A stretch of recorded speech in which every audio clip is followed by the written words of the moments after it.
Yo, what is going on, y'all? Welcome into Cardinalytics, Arizona Cardinals podcast, hosted by fans for the fans, here on October 15th, 2025. A few days removed from the Arizona Cardinals' fourth straight loss. And as my co host under me has embarrassing, trash bag on the face type of performance that we've been getting lately. So, we're here to chop it all up. Got both of my co-hosts here as well. Fellas, how are y'all feeling? Four straight loss. Had a month of losing. How are we feeling? I didn't expect to see the trash bag over the head, Jay. That's hilarious. But no, that's just how it's been though. So like honestly, bro, I'm like not physically, I'm emotionally drained right now when it comes to this team. So like yeah, we just watching football at this point, no expectations. Yep. You got the bag over his head. Whole Foods did not last. What's the feelings down here? I know that we missed you last week after an embarrassing loss, and now we got you this week after just in the disappointing loss. Not being able to finish. What's the temperature check around here right now, Jake? Yeah, it's pretty bad, bro. As you can see by that said, it's just disturbing, honestly, bro. Like this, I mean, it's obvious I care way too much about this stuff, but I mean, that being what it is, dude, you can't control what you love, and unfortunately, I love just a shitty franchise. Um, and so now I'm kind of just accepting it, bro. And yeah, I mean, this is what it's become. I feel like this is the staple of the Cleveland Browns, and we've had just a little bit more success historically, but not much. So kind of right there with them at this point, and getting ready to break out that Cardinals jersey and start adding more names to the duct tape on the nameplate. So yeah, it's pretty much as bad as you can get, dude. I mean, my worst case scenario this year, win loss, record was not 9 wins, 9-8, and so this is worse than the floor. I know it's week 7, but the way it's trending. So yeah, I'm not gonna lie, dude. I'm just kind of been going through it, getting a lot of shit from a lot of people, a lot of Patriots fans, Seahawks fans, Packers fans, our own fans, dude. That I feel like we got one of the most toxic fan bases, honestly. And I mean, I'm sure a lot of bad teams can say that, but I don't know, man. It feels like the casual Cardinals fan wants to just be right more than they want to see the team succeed. I don't know what these people have against Kyler Murray, but you got clowns like Ron Wolfley going out and just attacking this guy who's given you good football in every game that he's played, a guy that could probably justifiably request a trade out of this shithole, dude.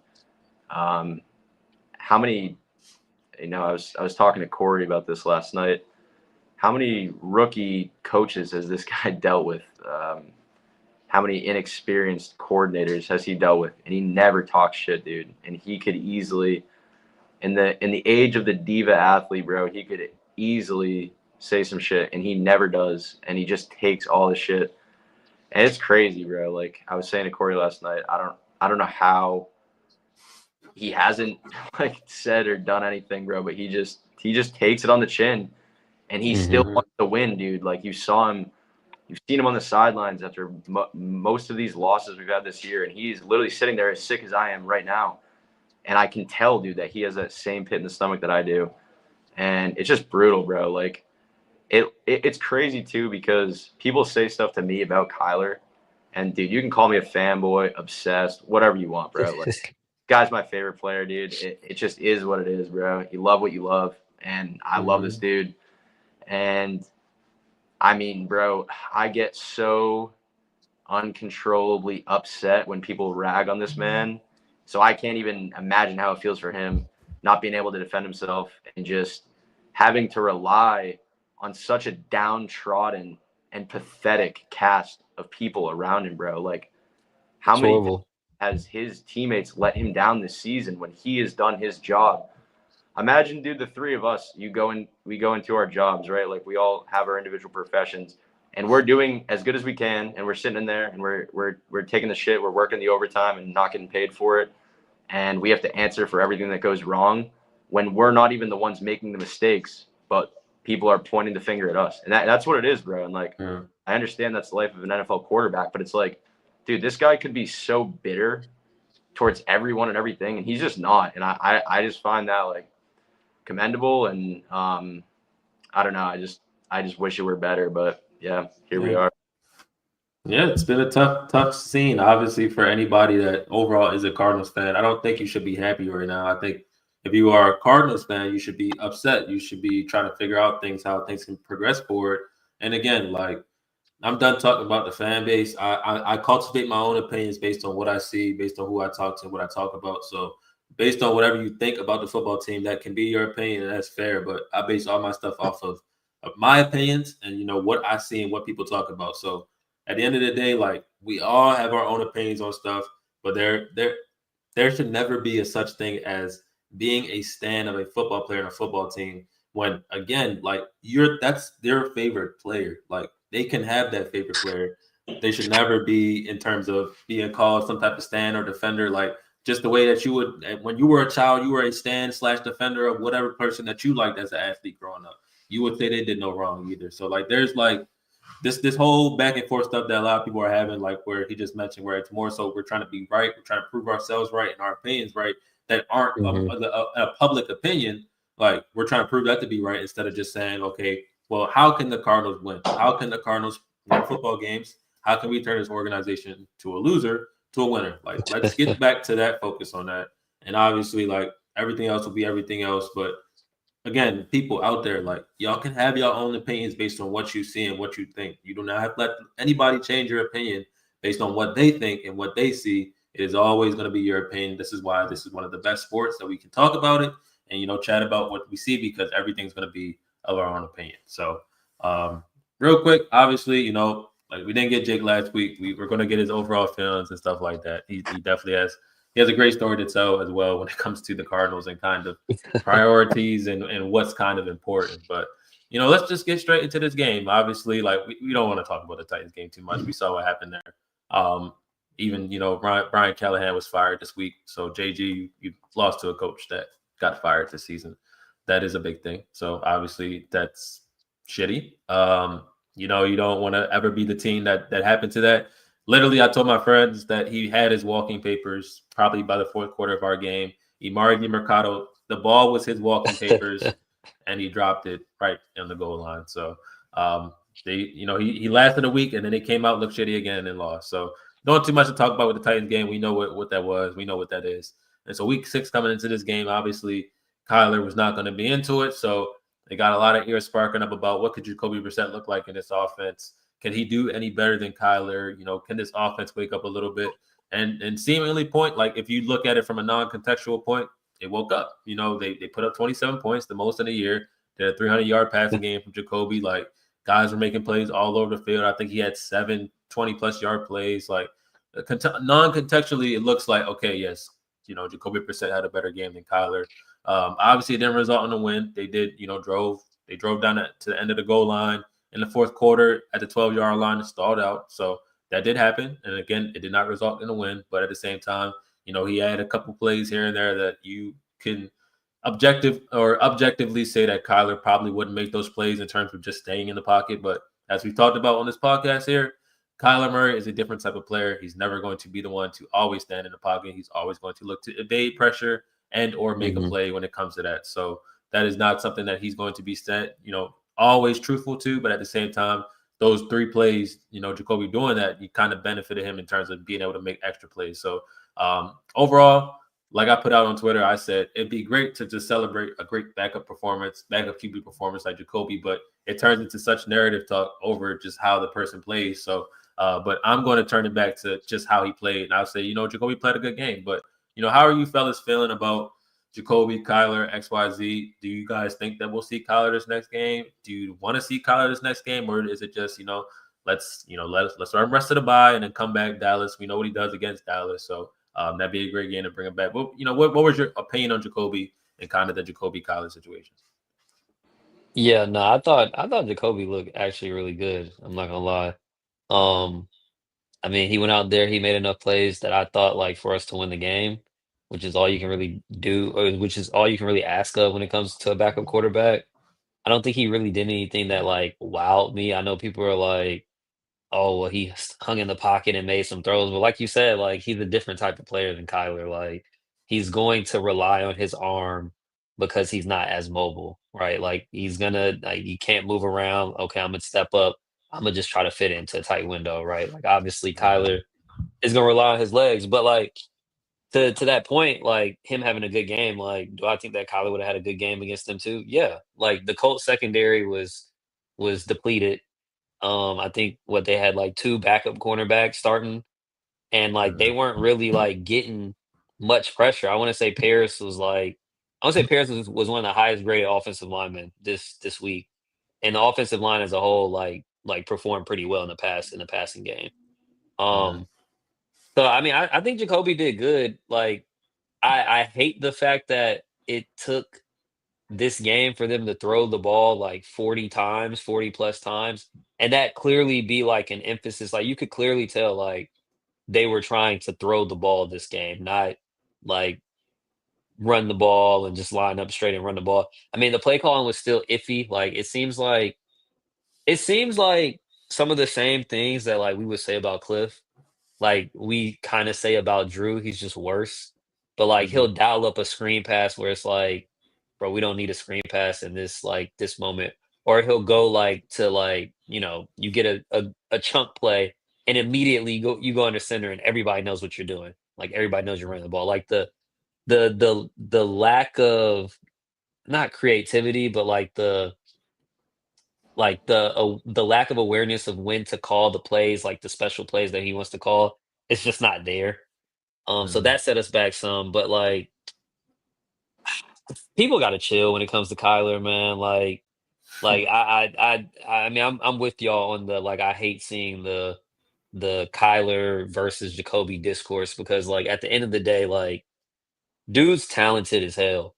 Like he's talented as hell. We've seen him do it before. We know he can do it. We know he can do it. So it's like and he hasn't proven to be the problem, right? Like he hasn't just like ultimately broken down in any game, right? Like he's played virtually like good football up until this point. Um, I think people are just so desperate for change and just like 4 straight losses, like I mentioned to y'all. You lose 2 in a row, you're not a good football team. Good football teams don't lose 2 in a row, right?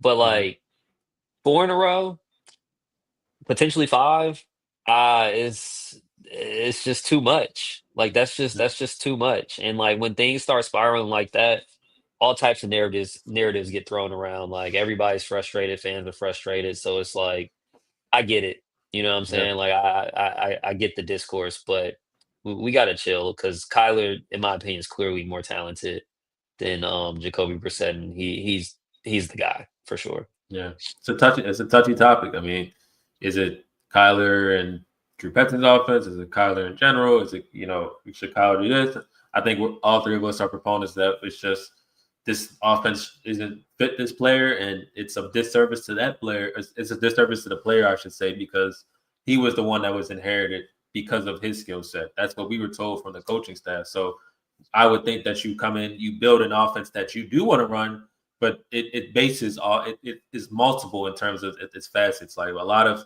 the offense, I feel in terms of how it goes is that if you can't run the ball, then you don't have success. So it starts in that nature, and then obviously like just how things look. I'm not gonna get on Petsing too much.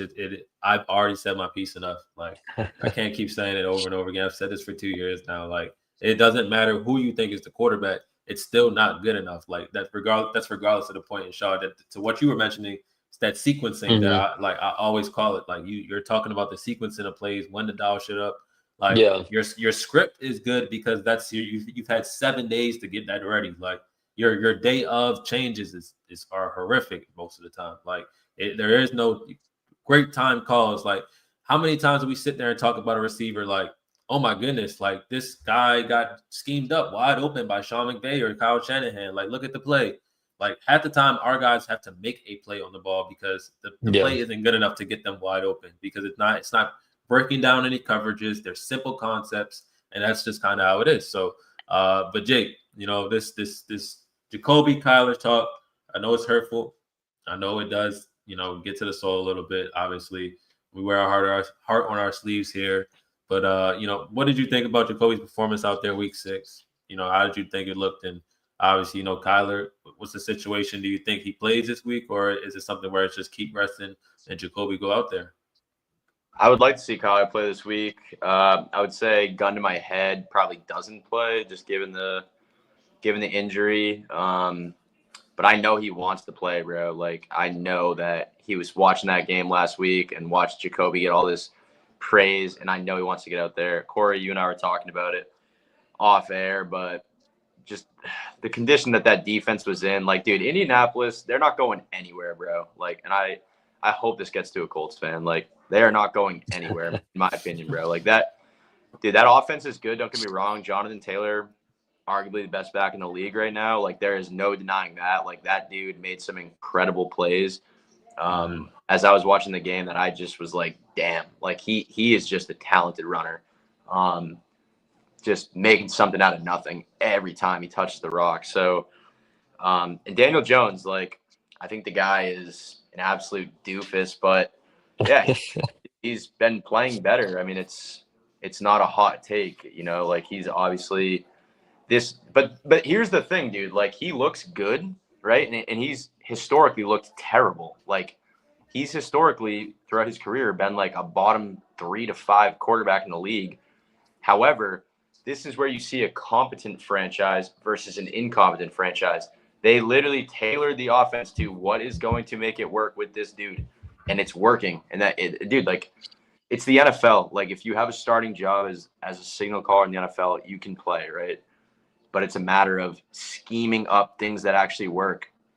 There's no reason why Jacoby Brissett should have been able to throw the ball downfield and, get the time to do that. It's not like the line is out there trying to block better for Jacoby. Like, that's not a thing. And dude, everyone wants to say too, like, oh, he was a wizard and this and that. Dude, it was early in the game, bro. He was forced out of the pocket and he took like a 5-yard loss, like running to the sideline. Like, I don't forget that. You know what I mean? That's like, I know it's just nitpicking one play, but like, do you think that happens with Kyler? No, like there's a chance that shit is a first down. Like, we saw it like 4 times last year. That same type of shit happens and he houses it. Like, so it's crazy, bro. Like, just getting into the whole thing. Like, Corey mentioned it last night too. Where's the RPO with Kyler? Like, dude, look at what Lamar Jackson is doing, bro. Like, has done for the last 4 or 5 years. Like, it's unstoppable. Like, and I know it's a different situation now with the backs, but like, dude, Bam Knight looked fine this past week. I thought he looked like arguably the best rushing back I've seen this year for our team. I know it's a small sample size from Connor.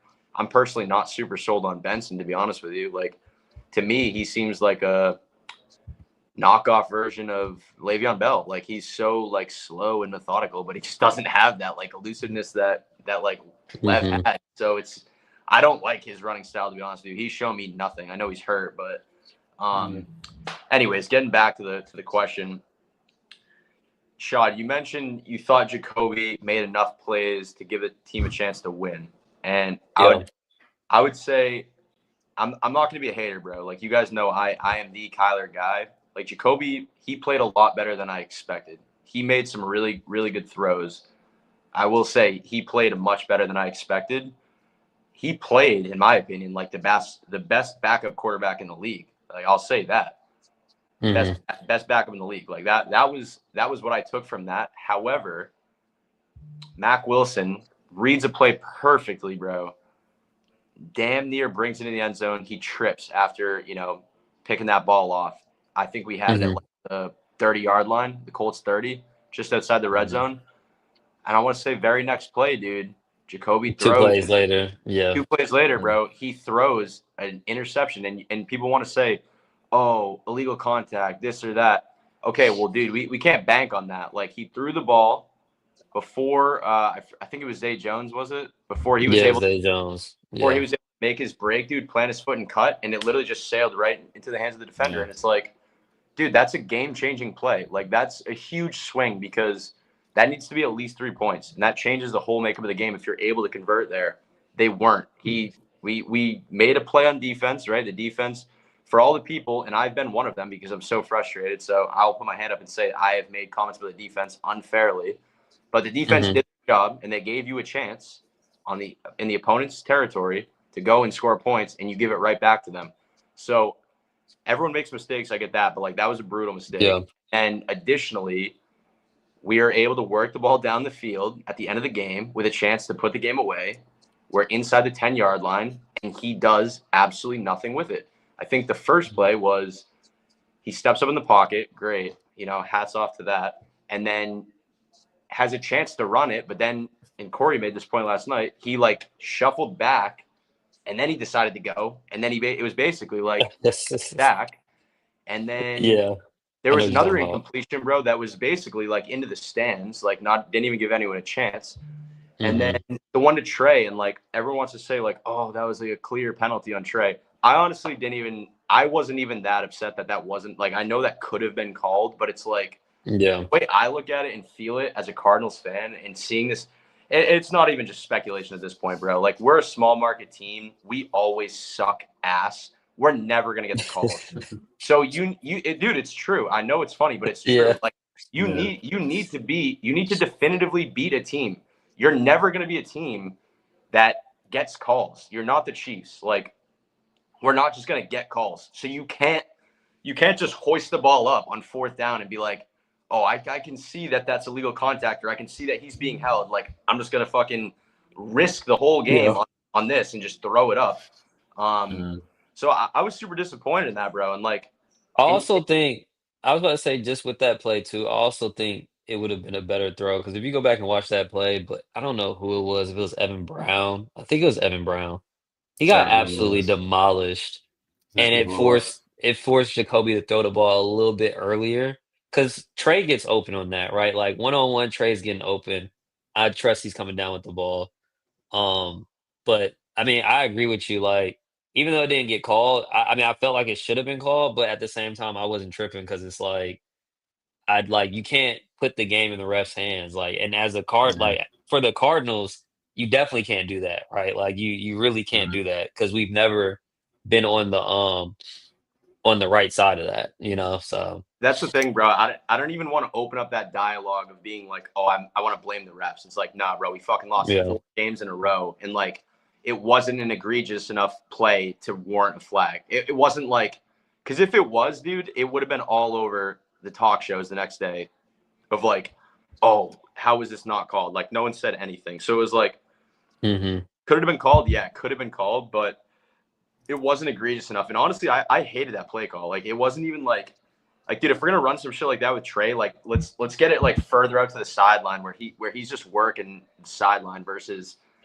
that middle of the end zone shit, dude. Like, the touchdown that Trey had was unstoppable. Like, just peeled out to the right side with just the defender lined up in the middle of the field, and then he was able to get to the sideline where it was just him and the defender one-on-one. But throwing up to the middle of the field, it's all this traffic, and I did not like that, bro. And I felt like, for me, it was like, and I hate to be so polarizing with it because Kyler's made mistakes too, but like, if Jacoby was able to punch that thing in at the end, win us the game, I'm having a completely different conversation, saying like, okay, dude, he showed some balls. He showed that like he himself can go win you a game, but he didn't do that. Like, he just didn't do that. Like, he played well. Right? Like, if we were like a really good team, he played well enough for a really good team to win, but he didn't play well enough for this team to win.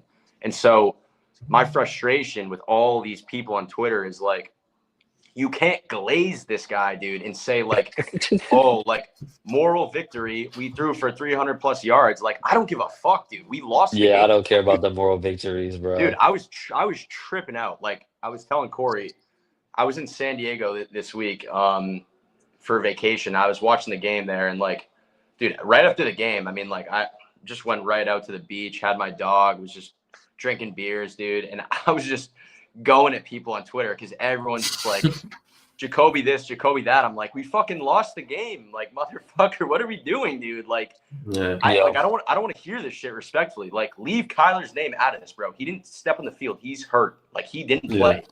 So, like, we lost the game. So let's not like change. And that's, dude, to me, that's just a classic, like, Arizona Cardinals fucking soft casual fan. Like, oh, we threw for over 300 yards. Like, I saw some graphic, dude, the top 5 passing yards leaders this week, and I like was looking into it. I'm like, okay, 3 out of these 5 people lost. So it's like, dude, that doesn't matter. Yeah, Like, it doesn't mean nothing. You know what I'm saying? Like, dude, it's great to throw and put up numbers and stuff. And Trey McBride got a touchdown. Fucking whoop-de-doo. We lost the game. Like, I don't give a shit about the statistics, dude. Like, I want Kyler Murray to go in and throw for 400 yards and 5 touchdowns every game and rush for like another 2. But like, that's not going to happen. And at the end of the day, dude, are you a fan of Kyler or are you a fan of the Cardinals? Are you an absolute hater of Kyler or are you a fan of the Cardinals? And that's where I feel like we collectively as a fan base have just gone so awry, where it's like everyone's at each other's throats, and it's like you're either a Kyler stan or you're a Kyler hater, and there's no in between. It's like, dude, Bro, can we all no like in between, bro? just like forget It's about crazy. this whole like, you know, crazy debate and just look at the fact that we've lost 4 in a row by a combined 9 points? Like, it's like, dude, how about we not point the finger at Kyler and maybe point the finger at JG? Like, Ding, ding, ding. yeah, I saw that. I saw that today. Jackie, might have been you tweeted it, but I retweeted that, and I was like, dude, like, it's that, dude. It's like, what do you? It's crazy to me, bro. And like all these people, and I swear to God, dude, I feel like half these fans that I interact with on Twitter are either like 70 years old, and they're like the classic, like, oh, like in my day, like bro, the Cardinals have always been asked, like, nothing did, right? Or it's like a kid that's like literally like 17 going to like the local high school down the street, bro. And he like is like, oh, give me Mendoza. Like, I'm like, dude, what? Like, you really want to just boot this guy to the curb and then go watch him have a Baker Mayfield or a Sam Darnold arc and look good. And then, fuck, I guess it was us again. And then meanwhile, we bring in a new quarterback, and then maybe we decide like, oh, you know, Drew Petzing had that one game where, you know, Jacoby Brissett threw for over 300 yards. Like, let's run it back with him.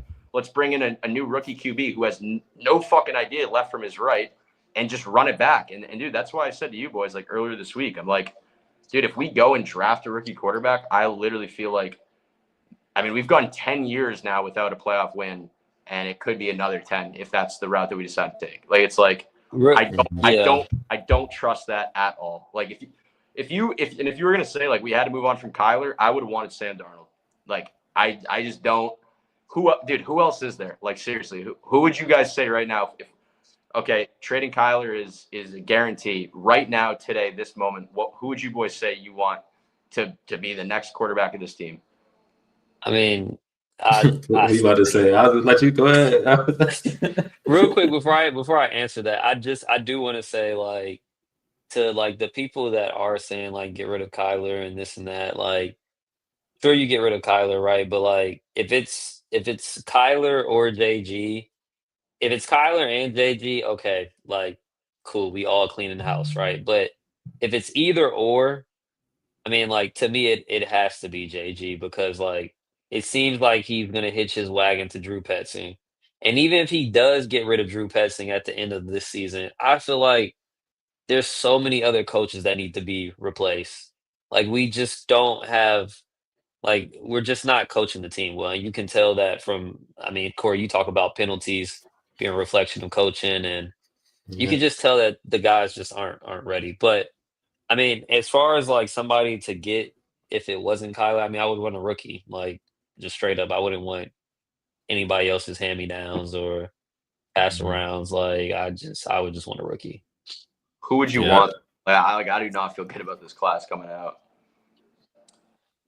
Oh, this is crazy. We talking about quarterbacks week 7. We talking about rookie quarterbacks week 7. This is crazy. I like the dude from Bama. I like Ty Simpson. Obviously we was talking about, I'm an LSU guy. I don't think Nuss is good at all. So I'd stay away from that. But But honestly, bro, I don't even want to talk about that much. Yeah. Yeah, Yeah. no, Jake, what you were talking about is just the defenses that people come to when it comes to this stuff. Because again, we all know in everybody's right mind that people would have been criticizing Kyler for throwing an interception, regardless of what they thought was the play. Because they literally criticized Kyler for throwing an interception on the ball that Marvin Harrison Jr. handed to Ernest Jones off of his hands. And on top of that, again, if Kyler Murray were to not be successful going down the field and not scoring, he would have got flagged. We get a data boy by Jacoby Brissett for making his way down to the 12-yard line. And like you said, we still lost the game. So let's not celebrate anything that happened. The game was still lost. He still didn't do enough. They didn't coach enough, and that's the shit that we're gonna get, in the pressers every time. And so at the end of the day, like it's a situation that comes, fruitility, and it's just got a lot of issues when it comes to it. But real quick, we say we had a little guest as well for the podcast today.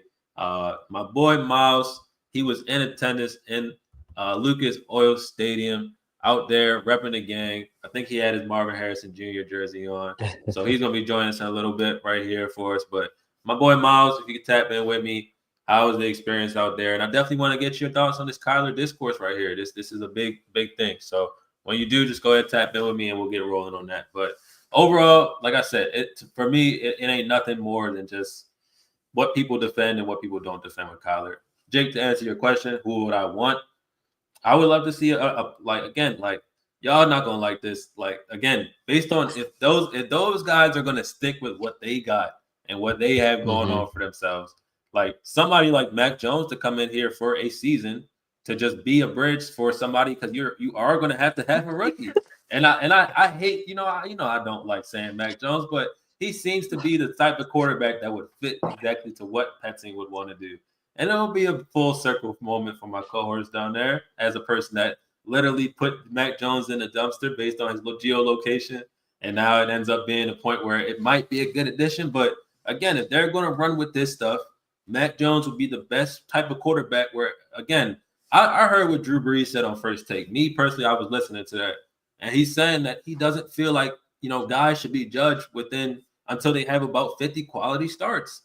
And any of these guys that are in college football right now, if they have 2 or 3 years, that's still not even close to 50 quality starts. So it comes down to the Hmm. point where it's like, unless you have an offensive play caller that is respected in the league, that has associated themselves with the league, and that has success, then you can feel comfortable bringing in a JJ McCarthy who didn't have that many starts, but he has all the traits and tools for Kevin O'Connell to work with, or a Sean McVay, or even it didn't work out with Trey Lance, but for Kyle Shanahan, like those guys, like they know how to nurture a quarterback or get a system that can benefit a quarterback and get them upright. For the Cardinals, it's like I don't trust Drew Preston to develop anybody. So for us to be competitive with the roster that we have, we need to have somebody that can do something possibly right away. And that would be, depending on what he does. I don't know if his deal, if he's on a 1 year deal with the 49ers or what, but he's going to be a hot commodity because he just showed that he can win football games. And, mindlessly, whether it's, the first few weeks of the season and maybe he doesn't play again because Brock Purdy stays well. But if Brock Purdy struggles and they need to go to somebody, they're going to go to Mac Jones. And if he wins a game, that ups his stock immediately right away. So it's like, for me, that's kind of a decent plan. You either sign him to a 1 or 2 year deal, you let Jacoby Brissett walk, you draft a rookie that you actually want to play. But and again, it could be like the Mahomes type of situation, bringing in when he had Alex Smith, and they just bring him in, or even Michael Penix, who basically sat all the year and they watched Mac Jones. But this roster's too good in most of the areas, or I should not say roster's too good. We have enough pieces to bring in a player like Mac Jones to still have some type of competition and competitiveness. And I don't, I hate saying it. I don't like Mac Jones either, but it is what it is. Like you got to bring somebody in to compete, and just a rookie right away would be scary because you're not giving your team a chance, to hang on. So they I got to bring in a think bridge guy. I think it would be organizational malpractice if Drew Petzing is still Yeah, a part yeah, of this team next and year. that's me too. Yeah, and that, So and Yeah, that's that me that too. would be pathetic, and bro. and and the reason why I say that is even if you do, let's just say you keep this current coaching staff and you bring in, I don't know, like Mac Jones, right? We know we're seeing now with this coaching staff's floor. is, and it's very low. It's damn near top 5 pick, right? Mhm. Like, you start off the season next year with Drew Petzing and JG, and you go 0-3, and let's just say, you drafted a rookie or whatever. We're just starting a whole nother cycle of just like, now, okay, we got to get rid of the coaches because nobody's gonna want the coaches now. Then you got this quarterback here where you're gonna bring in another coach, and that's not really the guy that they drafted. Maybe they would have drafted somebody else, and it's just like, just attack the root of the problem. The root of Mhm. the problem is Drew Petzing, and in my opinion, also JG. I think JG should be gone first and foremost. That'll get rid of everybody. Yeah, So I mean, let's transition to that because I know you had an opinion on that. We put it out there.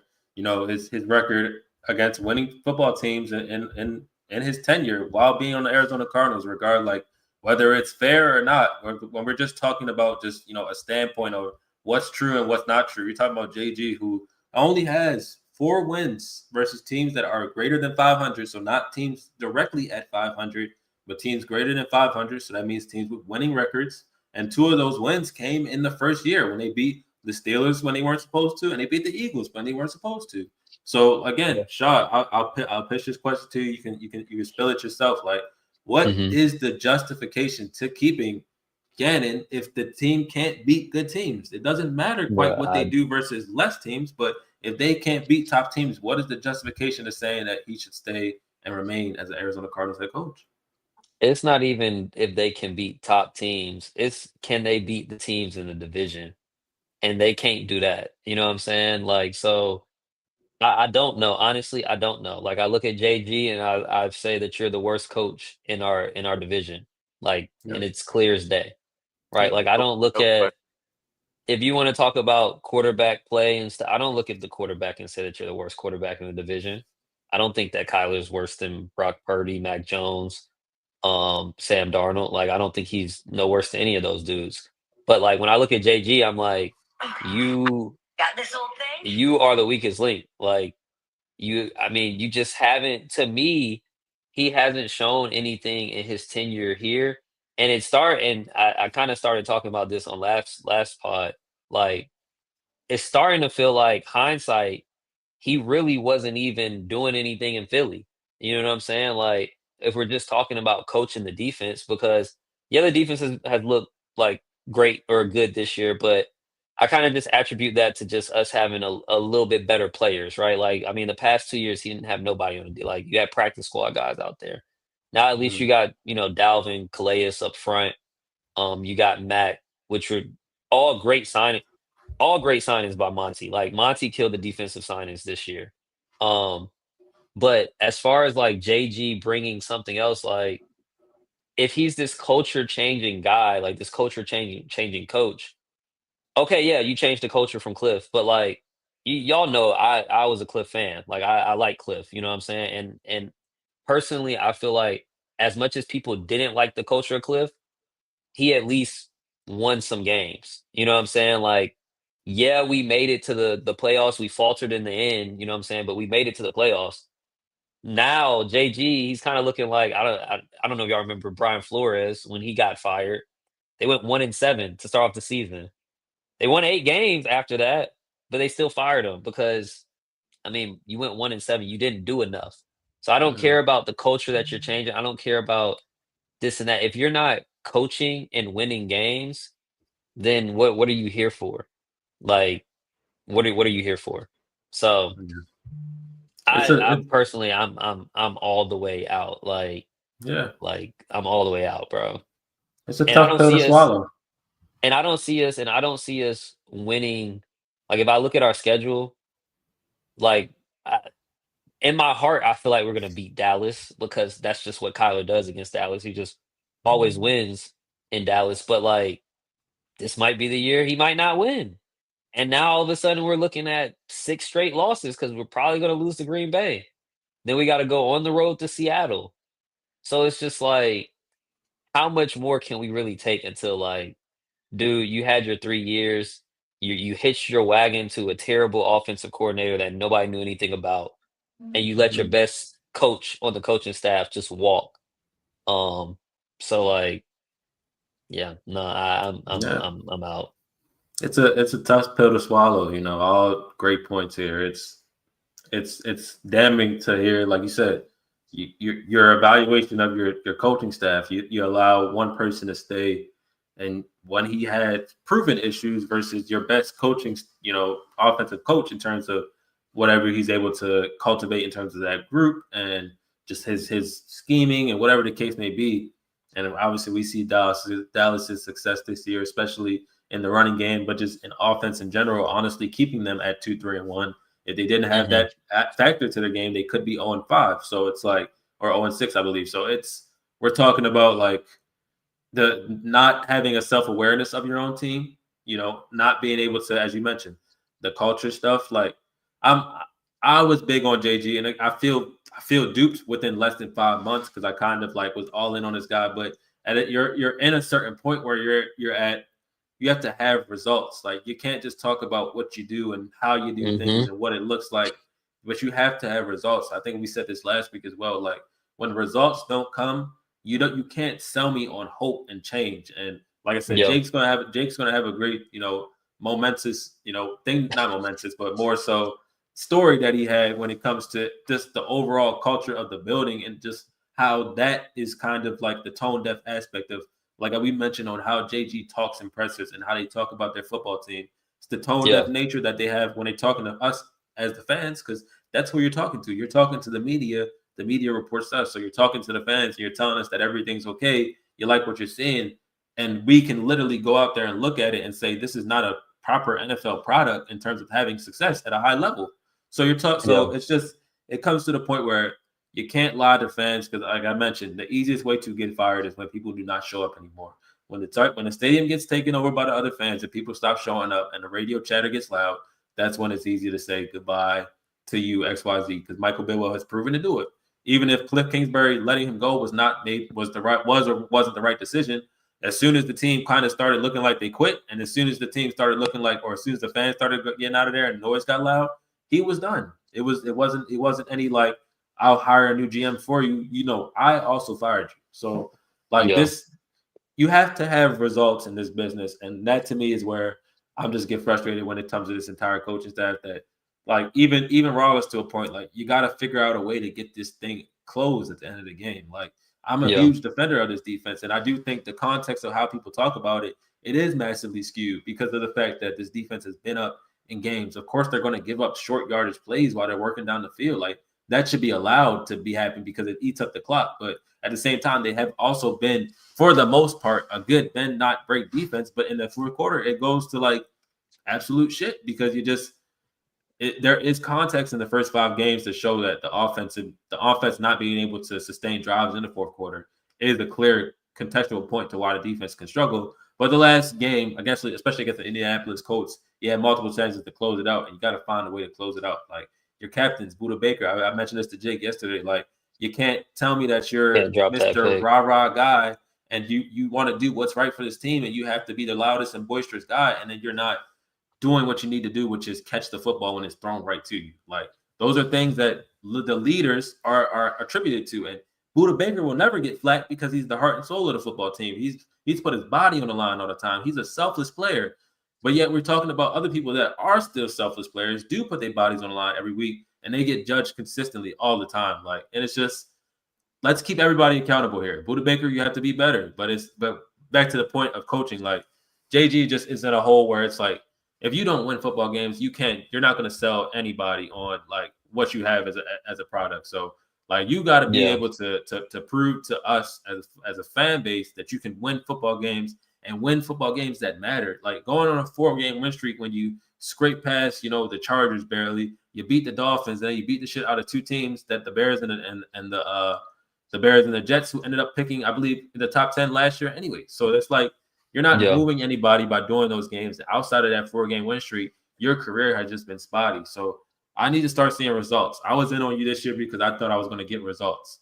I haven't got results. So you got to find a way. But The Jake, last thing go I'm ahead. about to say before you go ahead, Jake, the last thing I just wanted to say when it came to JG, we've also just seen way too many like first year head coaches come in and like turn teams around, turn Yep. quarterbacks around.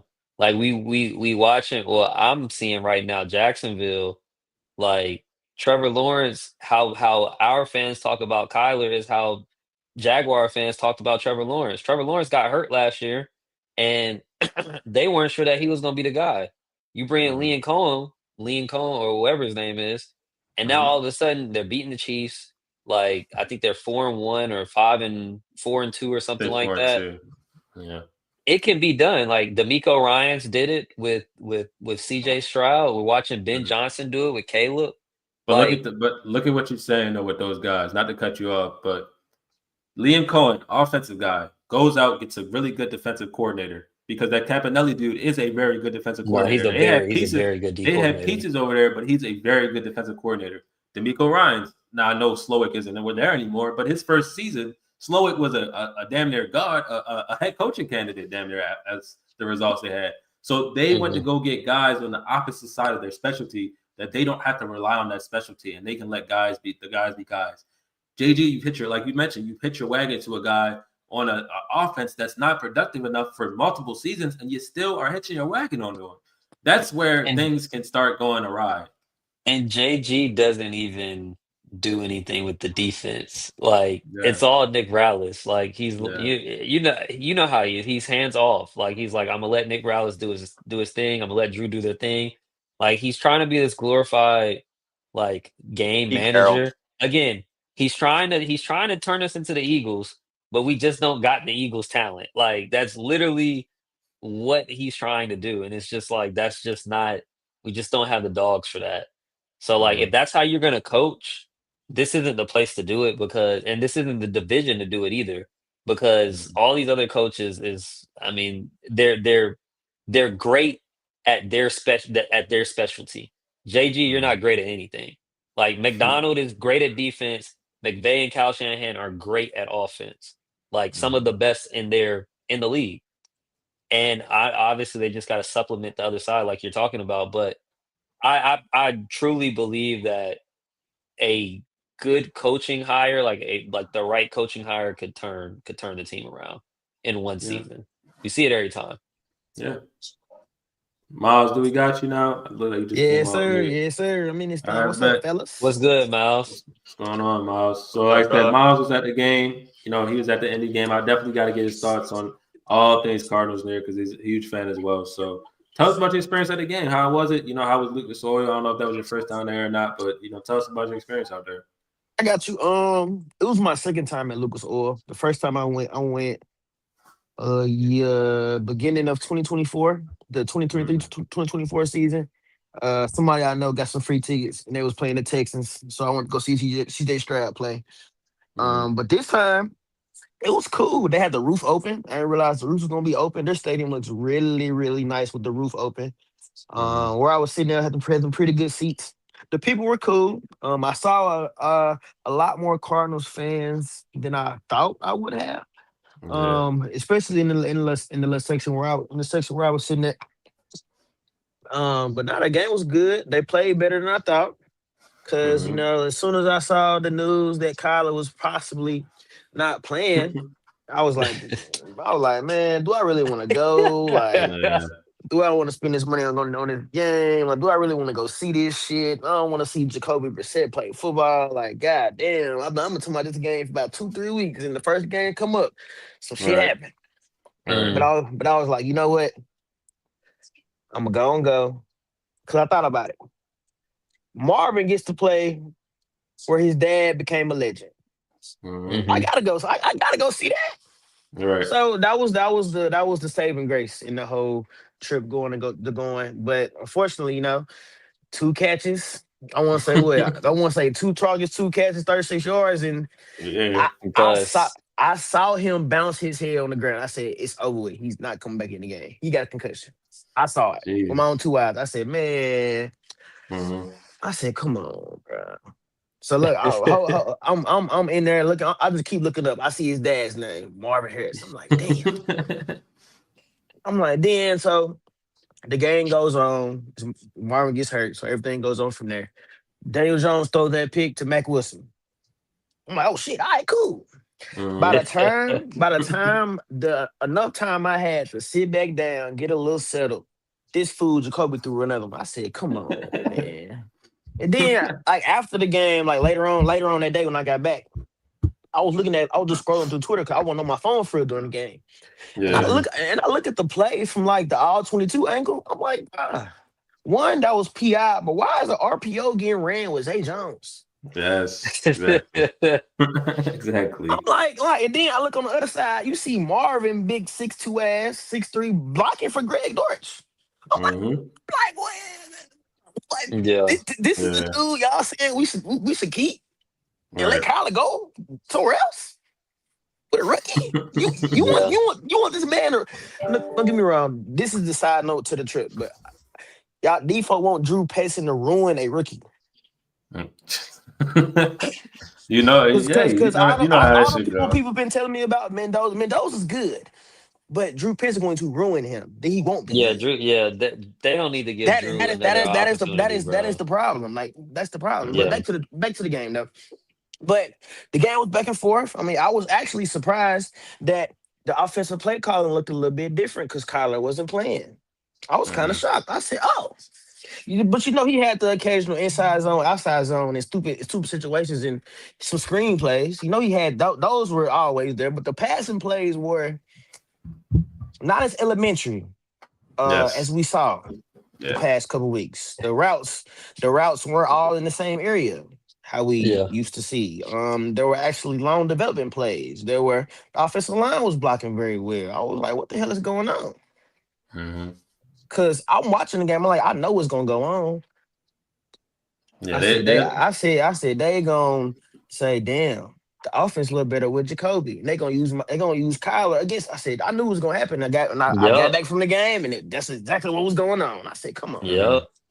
Yeah. That whole So discourse was terrible. I ain't gonna lie after the yeah. game.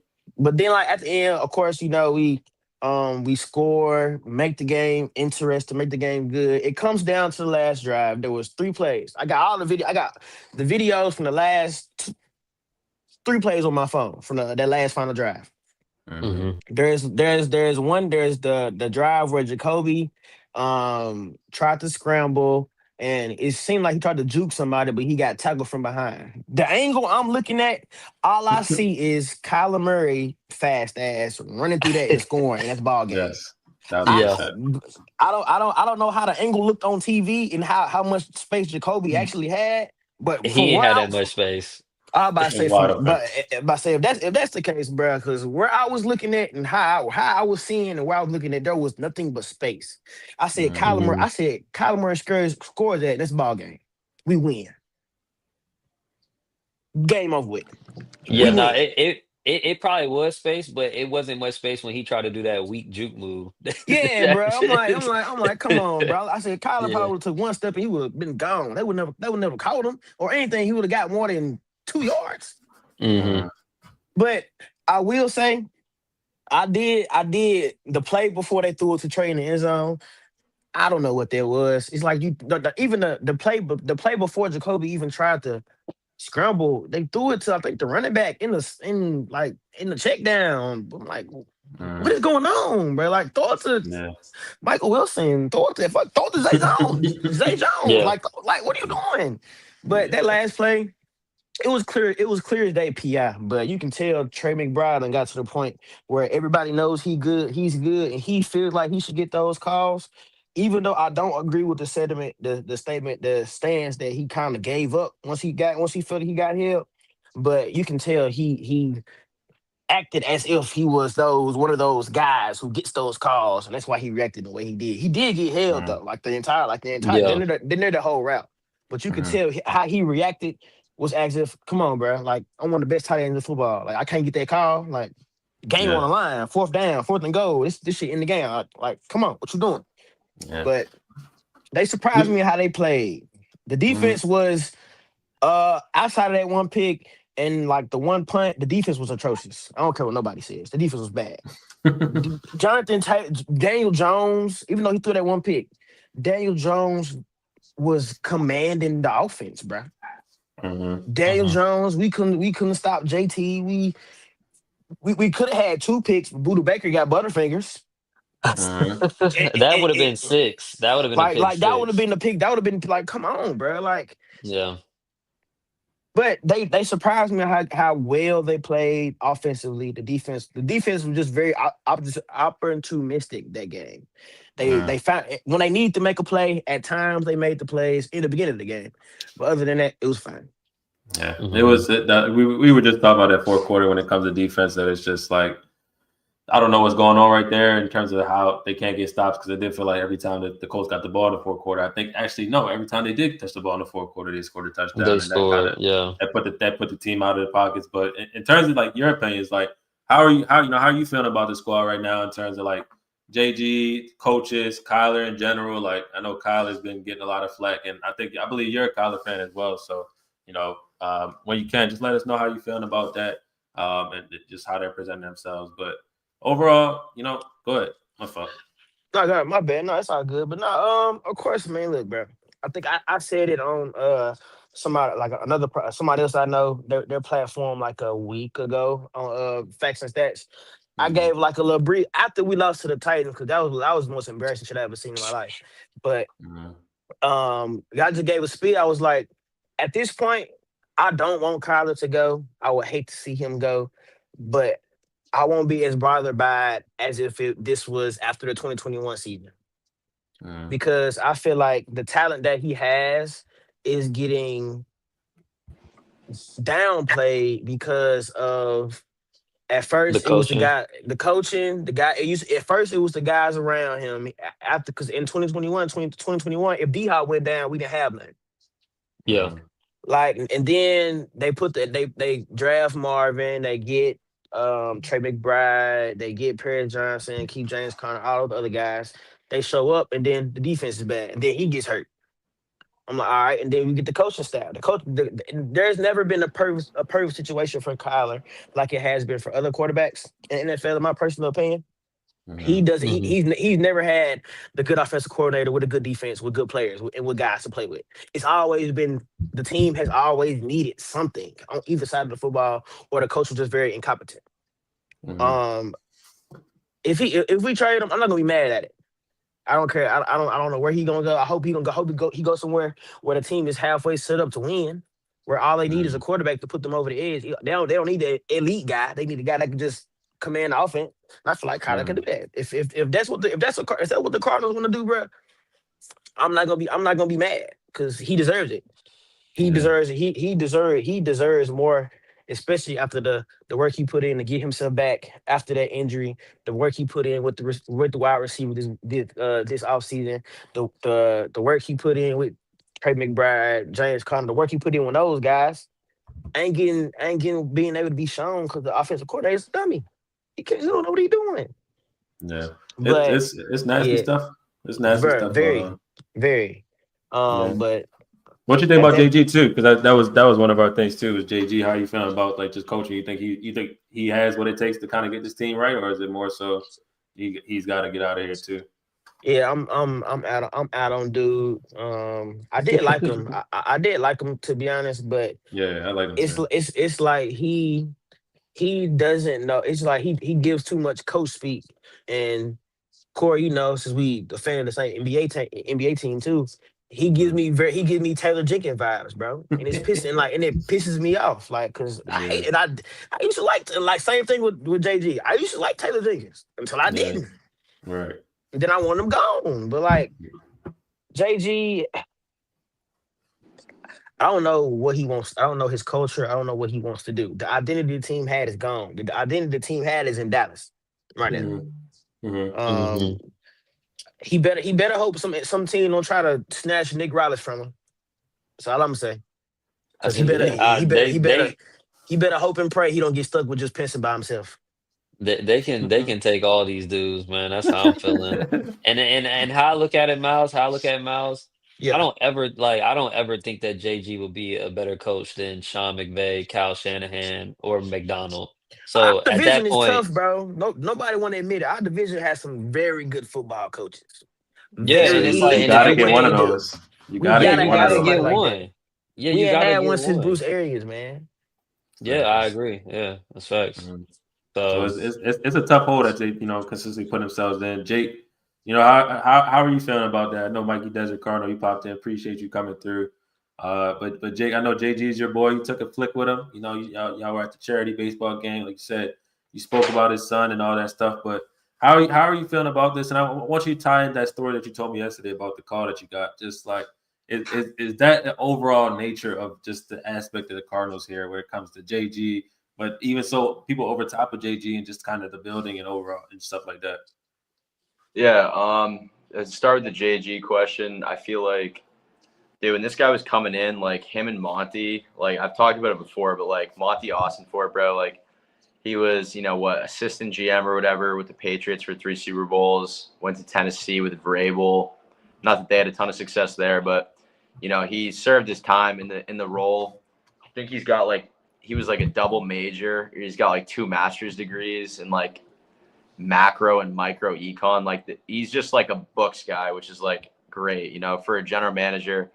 That's great to me. Like numbers are good, and he's done like I would give Monty a job like as a general manager so far. I mean, dude, he literally inherited like it couldn't have been a worse situation, to be completely honest. Like just between like shitty contracts negotiated by Kime, and just like an awful string of draft picks that Kime had made over the years. I think I would give Monty probably like a solid B right now, like thus far. I mean, dude, this year, like I thought he fucking killed it. Like Baron Browning last year, like that guy turned into a stud. Like I don't care what anyone says, like that guy's a player. Just stop dropping him in coverage, Nick. That's all we have. Yeah. Stop dropping him in coverage. He's a player in terms of getting at the quarterback, and that's about it. But that's what we like. If you look at last year, it was like what were we missing, and that was it. So he's done that, and him Sweat too. Sweat, of course. Dalvin Tomlinson's been like pretty underwhelming, but like, dude, Calais Campbell, obviously, like he's been great. I mean, like people were looking at it as like a charity case, and he's been like one of our best defenders, truthfully. So I think Monty's like done a good job. And then Monty bringing in JG, I loved, and I talked with my brother a lot about it. And I'm like, it seems like these guys, you're coming off Cliff Kingsbury, right? And like, I think Cliff's a good guy, and like I know Shad is a fan of his, and I do like Cliff a lot as a man, but like Cliff, it's just too bad, dude, because like if what's crazy is like I believe if this current team was JG at the helm with Cliff as the OC and Rallis as the DC, We'll be 6-0. cinema. 5-0. That's what I'm saying. Like, dude, Okay, we'll be undefeated right now. I think because JG, like in my opinion, fills like the Pete Carroll role, where it's like, and Sean, I think you mentioned it. Like, what does he do? Dude, he was brought in to be a culture shifter, and like that was part of the reason why I got so upset about Bidwell giving him the fine, because it's like he's trying to instill this like more hard-nosed culture instead of just the soft-ass retirement home Cardinals. And then he gets that fine. So that's why I had such a problem with it, because I was so upset by that. Because I'm like, all right, bro, like, what are we even doing here? Like, it's like, how is anyone supposed to respect us? Like, this guy's getting fined, yet you're getting like the top, guys in the know that are saying Jonathan Gannon will be the head coach next year. Then it's like, fuck, bro, if he's gonna be the head coach next year, why are we fining him? Like, and then similarly, like Shad, not to piss you off, because I know you feel very strongly the other way. Like maybe he could have just jacked him up in his face, dude, with words, and then like in the locker room they had it out more so. But just that whole thing, dude, is just an absolute fucking mess. Like it's so disappointing, because we just look like such a clown show. And I'm not absolving JG from blame like that. Basically, dude, what I'm trying to say, like a long-winded answer, is like this all comes to him, dude. Like I don't give a fuck. Yeah. How good you are. And like I said, dude, like Corey said, I did meet the guy, got a chance to speak to him for a few minutes at the charity softball game. And he's a good dude, like as was Cliff. But Cliff, dude, couldn't handle being a head coach and an offensive coordinator. And with JG, he doesn't need to do that. But it's like, bro, if you're a head coach making millions of dollars and you were with a team that got to the big game and came up a little bit short, if the offense is sputtering to the tune of 4 losses in a row, how about you assert your dominance and fucking try to figure that out? Maybe he has done that, behind the scenes. But as Corey pointed out to me yesterday, we don't see anything. We don't hear anything. We have no idea what they're doing. Maybe JG is doing that stuff behind the scenes, but we have literally no idea because he's so stoic and buttoned up in the press conferences. And so we have no idea. Like, to us, it just looks like they're just going on about their business, and they're perfectly content being 0-4 over the last month and just being good with that. But yeah, to bring it back to the original question, like JG, yeah, right now, bro, I don't feel good about it. Like I like the guy. I feel like, I mean, I got to the point where I was out on Cliff. Like, I felt like he mismanaged so many games personally that it just screwed us. Where with JG, I'm like, all right, some crazy shit has happened, but at the same time, when crazy shit like that happens, to give you 4 losses in a row to the tune of 9 combined points, like, you don't really have anyone else to blame but the coach, right? Like, you gotta look to the guy in charge. And the thing that the biggest comedic aspect of this whole thing, bro, is JG's always preaching the details, and like even the lame ass admin of the Arizona Cardinals social media dude today, like, posted this thing with like, it's all about the details, and I went off, dude. I was like, dude, what details, bro? Like, we've lost 4 in a row by less than 10 points combined. Like, what because details, of the bro? details. Like, dude, we couldn't be more opposite of focusing on the details. You lost the game to a team at home that you were boat racing, who is literally one of the, I mean, dude, there was a quote that came out from someone within the AFC South. This is potentially the worst team we've seen in like the last quarter century. And you fucking lost to that team at home. And then their coach was fired the next week because, of course, they can't fire a coach after a win. He was fired the next week when they lost to another shitty team. Like, so yeah, JG, if you're listening to this right now, I know you're not, but I like you as a guy. I think you have potential, but right now it's a joke and it's your fault. It's your fault. There's no one else to blame. It is your fault. I don't want to hear injuries. I don't want to hear anything else. It is your fault. So that's how I feel about that. I honestly forgot the other thing that you were asking. Yes. So I was finishing up the workday yesterday. I get a call, unknown number.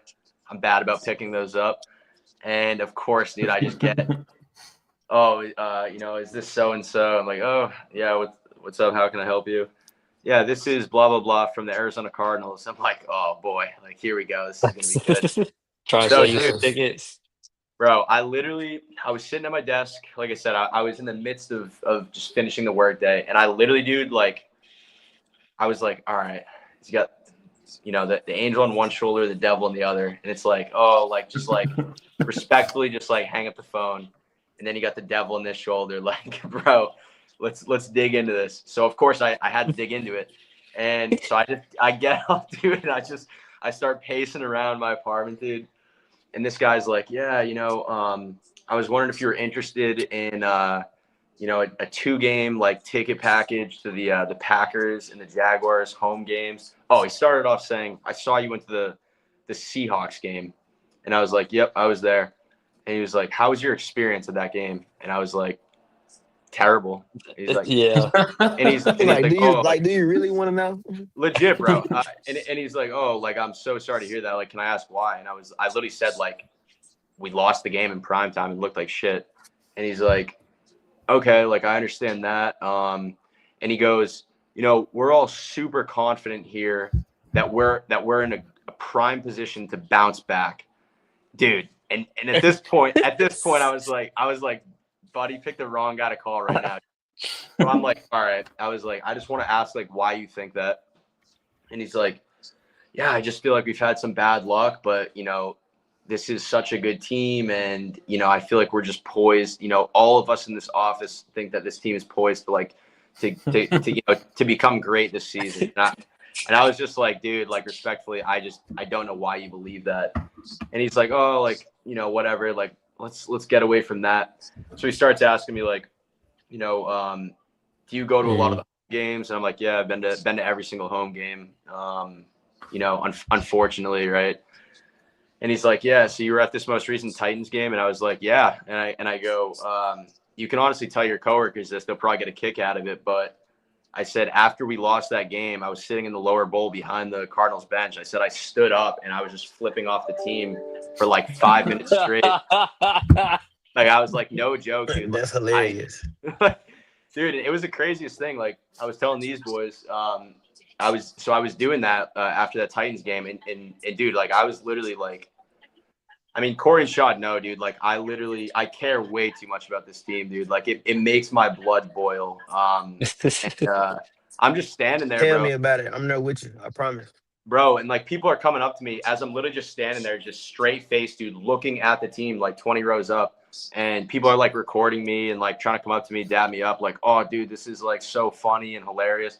And I just wasn't saying anything, bro. I was like, in my head, I'm like, dude, this is not a joke. Like, I literally was on the verge of like crashing out so hard, like crying out of anger. You know what I'm saying, bro? Like, it was like, Yeah. I didn't do any of that stuff. I just sat there blankly, but it was like, I felt all those things. Like, I was just like, I can't believe we actually just lost this game. Like, so that was all going on. And like I said, I told this guy that on the phone, and then he's like, all right, well, he was being like, honestly, so pushy as a sales guy. And like, I just want to put the word out there. I have nothing good to say about any of the Cardinals, like season ticket reps. And, like, I've had multiple experiences with them where, and like I said, I told this guy straight up, I was like, bro, I'm exactly the guy that you would normally want to call, you know, in your position. Like, I'll spend whatever money. I've sat front row at many Cardinals games, dude. I'll spend ridiculous amounts of money, waste the money because I love this team so much. But I was like, truthfully, dude, like, I'm a diehard fan that is so hurt by this team. And he's like, oh, well, you know, I can offer you 2 tickets, terrace level on the 50-yard line for $600. And he's like, that comes down to like $150 per ticket per game. And I was like, dude, it's not about the money. I'm like, you're asking me to go to this home, essentially like road game at home for the Packers. You want me to drive there, you know, from Scottsdale, deal with the traffic on the way in, deal with hours of traffic, bro, on the way out. And I told him, I said, I've gone to every home game. In the last 2 games I've gone to, I've spent hours trying to get out of the stadium parking lot, dude, literally fuming, like shaking at the wheel. And I'm so mad because I can't even get out of the fucking parking lot, dude. After a loss, dude. And the worst part is, I'm like listening to the local radio, and they go through the pressers, dude. And I'm still in the parking lot, and then they start taking callers, bro. And these people are so fucking stupid. Like, no one knows what they're talking about out here, bro. It's crazy. And I try to call in, dude, and I can't even get on the phone lines. They're all busy. And I got Joe out in fucking Mesa, Arizona, talking about Josh Sweat has been such a disappointment this year. I'm like, what are you talking about, bro? Like, people have no idea, like, what. So, like, my point is to say, dude, it's like I'm telling this guy, like, bro, I have no interest in going to this game. And he just keeps trying to push it, right? He starts asking me, like, why are you a fan? Where are you from? Yada, yada. He starts telling me he's from New York. So I'm like, oh, are you a Jets fan, Giants, Bills? And he's like, I'm a Giants fan. So I'm like, yeah, bro. So I feel like, you know, in your position, it'd probably be easier to sell tickets. Like, you got Scadaboo turning up. You got Malik Neighbors. You know, obviously he's hurt right now. You got Jackson Dart looking exciting. But I'm like, and I said multiple times, dude, I said, I'm not trying to be rude to you at all. And I understand, you know, you have a job to do, and I respect what you're doing. But I was like, if you were in my position, what would give you any inkling of hope to spend money, time, and effort to go to these games? And he's like, oh, you know, are you going to these games alone? And I'm like, no, like, I'm always like going with people.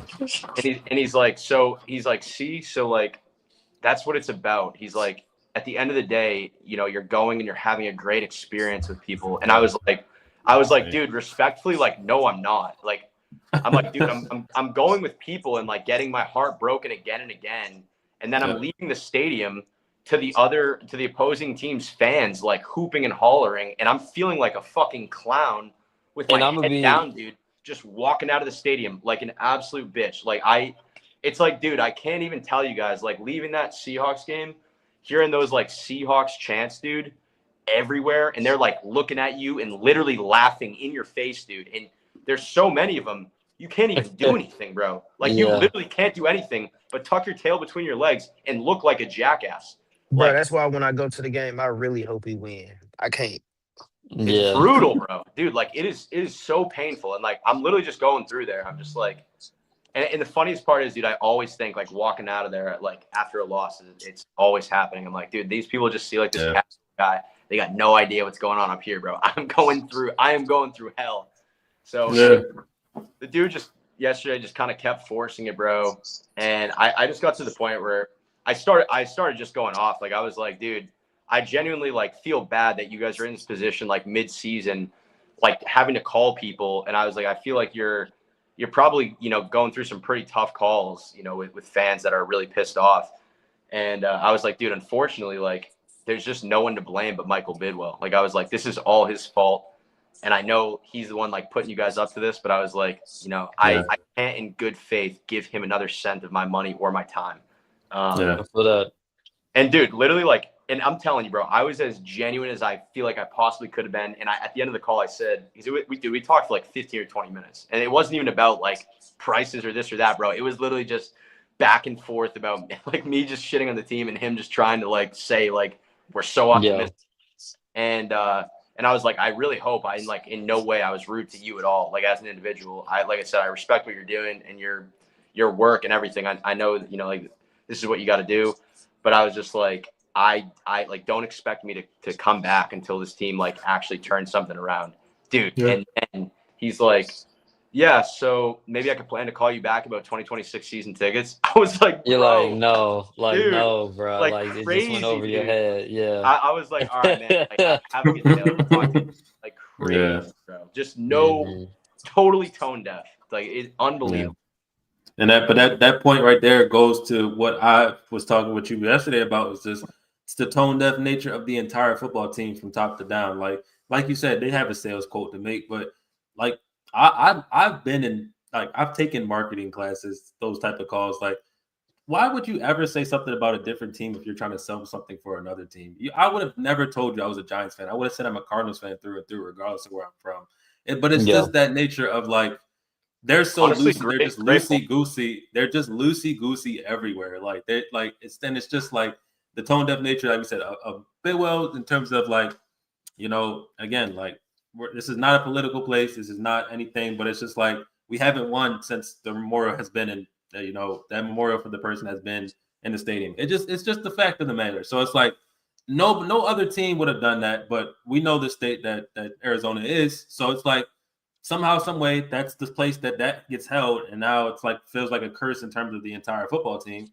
And now we're talking about like just the tone deaf nature of the stuff that they pursue, the tone deaf nature of the football team, how the coach talks about the football team, and it's just like we can't even. You're telling me about a process, like I mentioned, but I can't see anything visually, hear anything like sonically about what you do and what your process is, like, because your process has lost games on Sundays, but you're so secretive Monday through Saturday. Like, I don't know anything about your football team in actuality.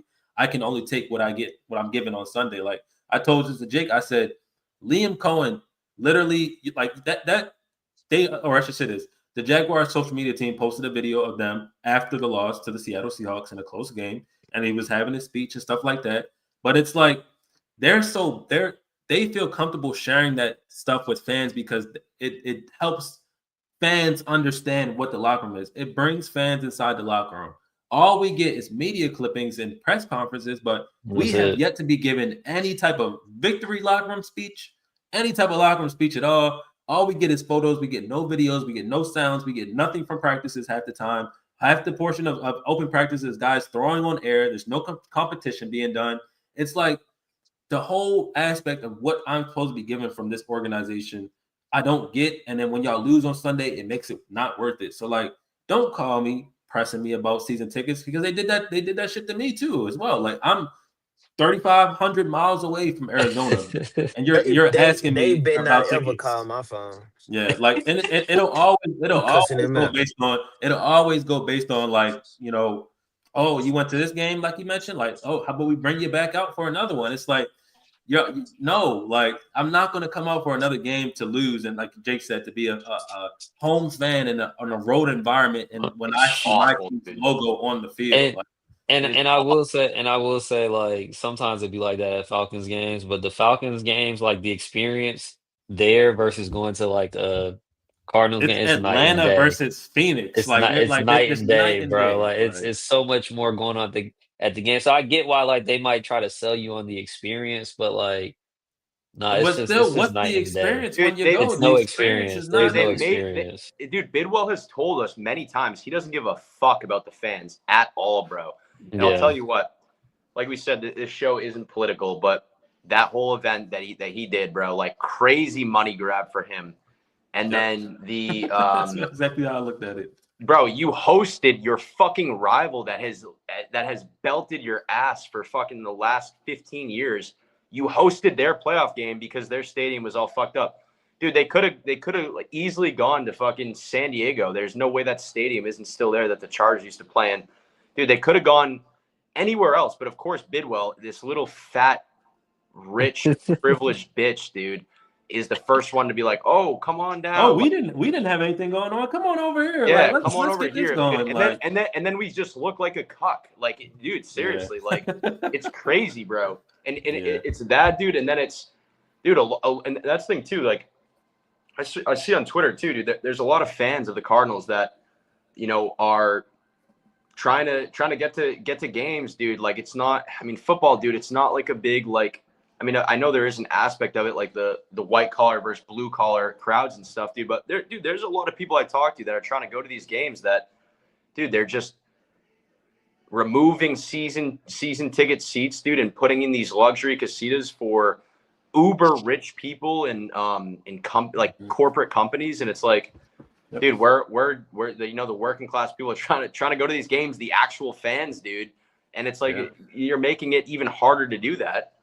And the team dude, sucks. He's paying 2 head coaches and 2 GMs, so he's gonna have to recruit money somewhere and somehow. Dude, and that's He needs probably to be playing. He needs to be paying 3 head coaches. nah, bro. That's probably the reason why he's not gonna do that, dude. Like that's the thing, bro. Maybe JG should be gone, but he won't be because Bidwell's not gonna do that. Like, and that's his fault, bro. He is a generational fuck up. I said it today.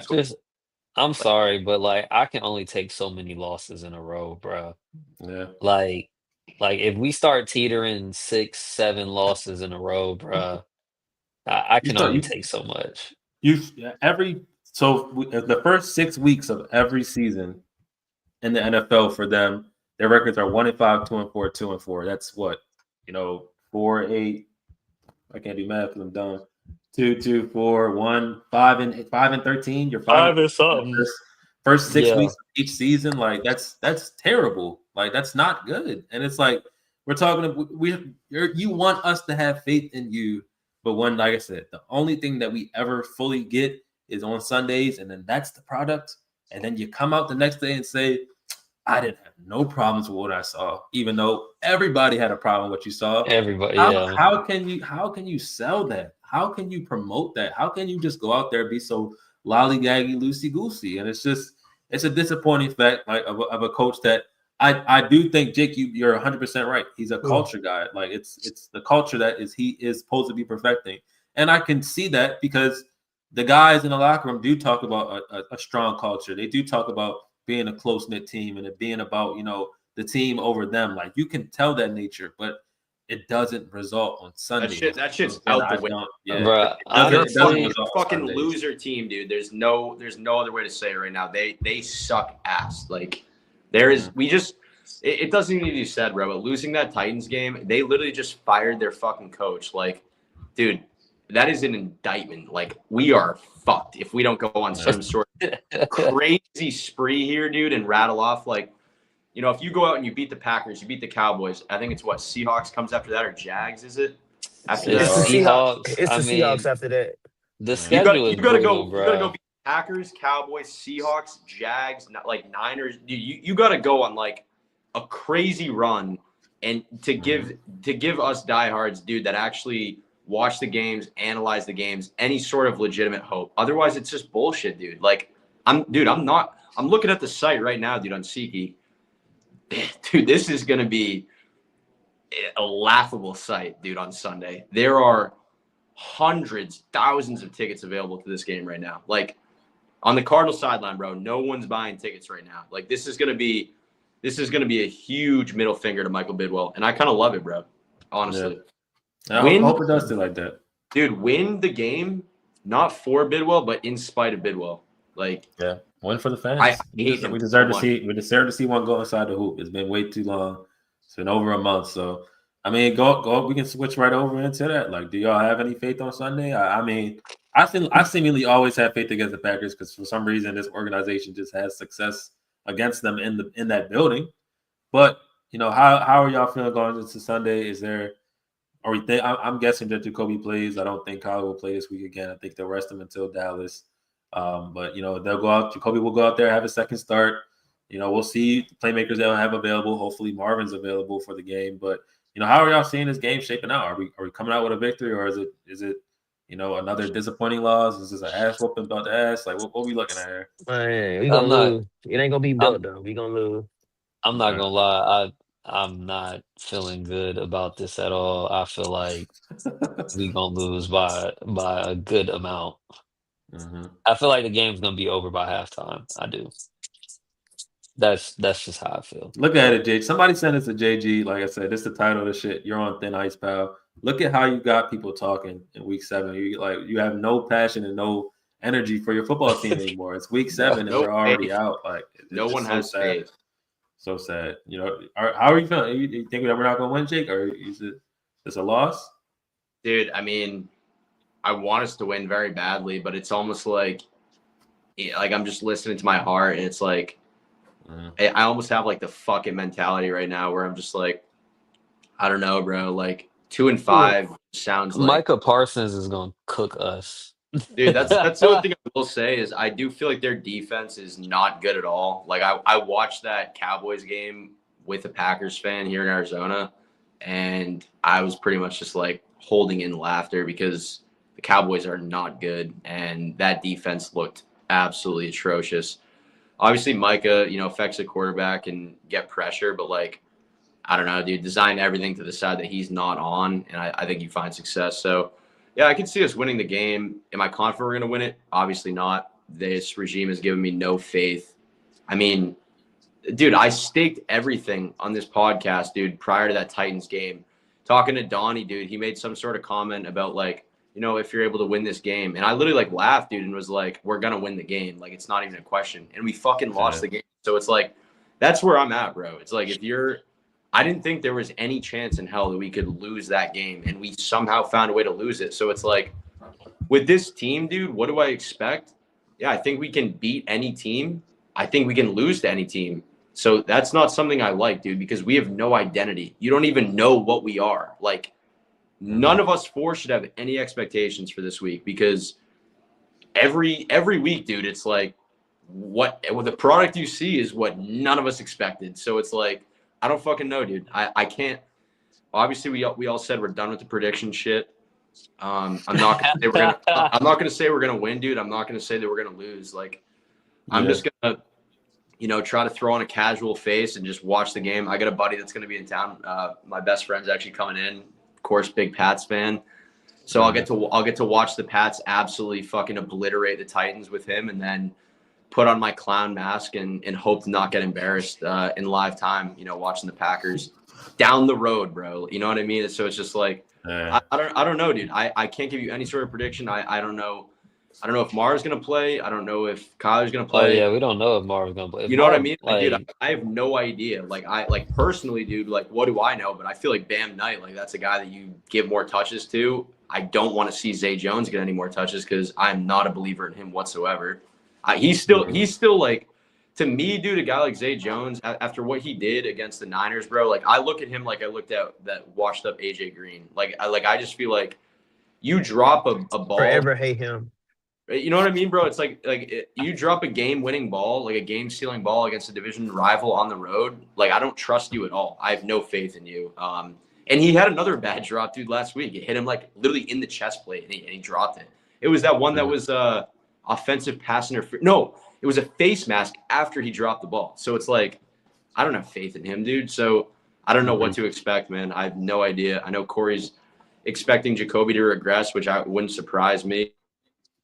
Yeah, I think they're gonna have Parsons. I mean, honestly, bro, Parsons on anybody on the offensive line, he's wrecking them, bro. So like, and Jacoby is a statue. So like, we Yeah. just expect more screens where people not blocking. Like, like what's that? Like, we got screen passes designed where people not blocking. Like, that don't even make sense. Well, Like, dude, I don't know, it's bro. tough too, bro. I don't even know what to expect out of the offense because it was like you get Jacoby coming in, and it's like, yeah, the Colts dude had no idea what the fuck we were gonna look like. So it was almost like, all right, if Kyler's gonna be out 2 games, like you kind of had to win that one because they were down so badly defensively and really didn't know what Hmm. to expect out of us. And we were able to pop off for 300 plus, passing yards. I think we had over 400 total yards. So that was kind of our chance to get a win. Now the Packers have had a week to digest everything that we did. Now they can prepare themselves. So it was like if you were going to steal one with Jacoby, like last week was kind of It's the the opportunity. first one. You know what I'm Hmm. saying? So it's like, and honestly, bro, that realization kind of just came to me on the fly. So now I'm like, I'm kind of talking myself into a loss. But yeah, I mean, I'm hoping for the best, but I don't know, dude. I don't have faith really. Yeah, I mean, I do think Jacoby will regress just because of the defense that he's going to end up playing. I know you don't think they're good, but I mean, they got good players. Like they got good players, and I like their DC. So it's like if you mix that up next with, like you said, Shaw had mentioned, again, you got Micah Parsons that can blitz from any spot that he wants to on the defensive line. They still got Gary. They still got dudes like Wyatt, and then I forgot some of the other dudes that they have on the inside. But I mean, their linebackers, Quay Walker is amazing. So it's like we're in a situation where it's like, and even so, Evan Williams is good too. Keyshawn Nixon is good. I think they got Max Melton's brother playing corner, which I think is a little hilarious. But yeah, but they have decent pieces to the point where it's like, what can we expect to do? Like again, if Marvin's not a special athlete, I mean, I remember watching him against Green Bay, like that one play, he got absolutely pressed to hell by Jair Alexander, and then got concussed, Then and then got we didn't see him concussed, again. and yeah, Like yeah. it's like so again. Does it even matter if we have him out there? Like they did score 27 points without him out there basically last game. So it's like it comes out to a point where like, what kind of success are you going to be able to do? Are you going to be able to run the ball this week? Haven't been able to run the ball for 5 weeks in a row. So are you going to be able to, or 6 weeks in a row? So are you going to be able to run it now? Like, who knows if that's going to happen? Like, it's just so many like ifs, what ifs. Like Jake mentioned, there's no identity there. There is no solid thing that we know about this football team that we know will be able to accomplish on a week in and week out basis. So, and again, you people that bitch and complain about Kyler Murray for 7 years, talking about consistency, this, that. Nobody on this football team has any consistency. Ding, ding, ding. That's the issue. Like, if it ever came down to one player, you can point to one player. It's never come down to one player in a game of 53 people plus 16 coaches plus multiple front office personnel. Like, it's that all matters. So it'll be an interesting game on Sunday. I'm not going into it with any expectations. I'm going to plop myself on the couch with my pre-game J, my mid-game J, and spark it and enjoy it all and realize that this team is going nowhere, but I'm going up in the sky for sure. So I'm enjoying this talk that we had, fellas, and on overall, I'm glad that we were able to get our piece off. And it'll be an interesting game on Sunday. Jake, I'm glad that you're not going. I don't want your blood pressure up too much. It's better to just hang out in the crib, watch it there, and no have to worry about getting out of traffic and hearing any go pack goes or anything like that, seeing any cheese heads around there.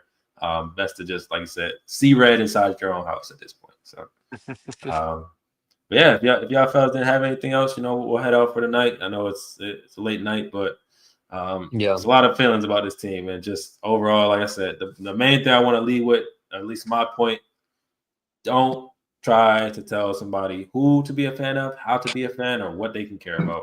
That's literally all I'll be talking about when it comes to anything as far as the sports teams. It's sports. Everybody has their own opinions. Dumb or not, they have their own opinions. So you got to rock with that. But y'all had anything else before we head out? Classy Nasty saying peace out. Appreciate you, Classy Nasty, always showing up. Real supporter right there. Appreciate it. Dude, I saw Classy Nah, got shouted out on PHNX yesterday. There you go, Classy. Yeah. All right. Well, we will catch y'all next week. Miles, we appreciate you coming through, share your experience. I know that was a lit game for you. that picture that you had of Marv was you might got to send that to him, bro. You might want that frame. That I don't know what camera. It's I don't know what fine, camera bro. you got right there. That was from my That was phone. That was just from my phone, gang. Just zoomed yeah. in. Okay. That was a crazy photo. So you definitely might gotta send that to bro. You might want that one hung up. But like I said, we appreciate you coming through, sharing your experience, and talking about the team in general. Like I said, this is a podcast for all fans to share their experience, and so that's just what we do here. So all right, well, we appreciate y'all, fellas, and I will catch y'all on the next one. Sounds good. All right. Thank you, fellas. Yo.